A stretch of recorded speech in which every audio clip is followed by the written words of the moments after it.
The days were hard to fill. The car Eilis had rented at Dublin Airport on arrival, using some of Frank's money, was parked outside the door.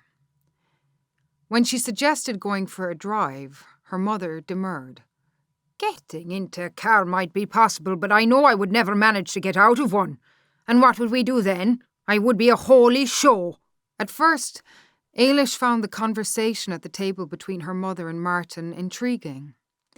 There was a woman called Betty Parle living in St. John's Villa who worked in an insurance company on Main Street. Every morning she passed the house in Court Street. Usually she carried, with some style, an elegant umbrella. Her clothes, too, were elegant. Her hair was dyed pitch black, and there was a cake of makeup on her face. "Do you know what I heard?" Eilis's mother asked.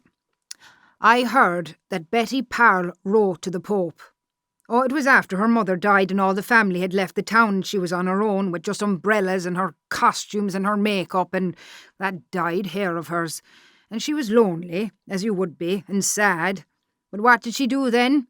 She wrote to the Pope and told him all about herself. Can you imagine them all in the Vatican on a busy day? They would wake the Pope early. 'Get up, there's a letter from Betty Parle.'" When her mother told the story a second time, and then a third, with Martin laughing each time, egging her on, Eilis realised that he had heard it many times before. By the end of the first week, most of the stories her mother told had been repeated more than once. Often, however, she found new people in the town to discuss and denigrate. "Josie Cahill stopped to talk when she was passing, which she doesn't usually do. And I wondered why, until I realised it was to boast. Her son, the second boy, is studying to be a doctor. He has finished his first year. None of those Cahills had a brain in their heads. I almost said it to Josie straight. And none on her side either. I remember her father delivering coal, and there's a brother of hers who used to walk greyhounds." "Isn't it great that the boy is going to be a doctor?" Eilis asked.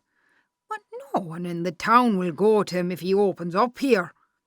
"Maybe he'll practice somewhere else." "Well, I hope so. I wouldn't like one of the Cahills prodding at me." Her mother rose at 8 and had the breakfast things cleared away by 9. At 1:30, they had the main meal of the day. When it was over, there really was nothing to do. Eilis did not feel that she could go for a drive on her own, or even a walk. She had come home to be with her mother. One evening, when her mother had gone to bed early, as she often did, Eilis heard Martin arriving. She had learned that he had remained sober once there was a chance that he might drive anywhere. The previous year, her mother had told her he had been stopped by the guards and banned from driving for 6 months. This evening he seemed less agitated than usual, and he agreed to have a cup of tea with her.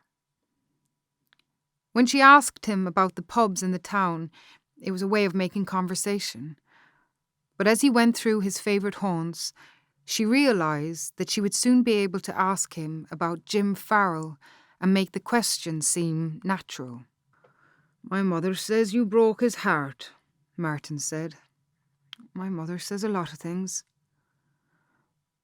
"He's doing a good business in the pub. He opened up a big space in the back and brought in a young fellow to be a barman to add to Shane Nolan.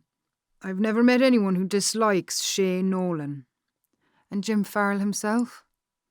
"He has all the old-timers, and then the younger crowd in the big back room. It's roaring in there sometimes. Standing room only at the weekends in the back. I go there midweek." "I hear Jim has a girlfriend in Dublin," Eilis said. "He goes to Dublin on a Thursday, but he's back by 9 and he works all weekend, so I don't know when he'd have time to see her." "You follow everyone." "That's what I like about it here. I know them all."